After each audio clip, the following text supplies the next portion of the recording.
Today, we're going to add a bold, cinematic touch to your edit with the ink transition.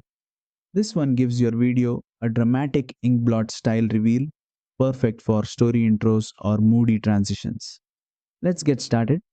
First, drag two video clips onto your timeline and place them back to back. Next, head over to the Transitions tab on the left, scroll down to the cartoon section, and here you'll find the ink transition. It has that splashy animated ink effect. Just drag the ink transition and drop it right between your two clips on the timeline. You'll see the transition icon appear between them.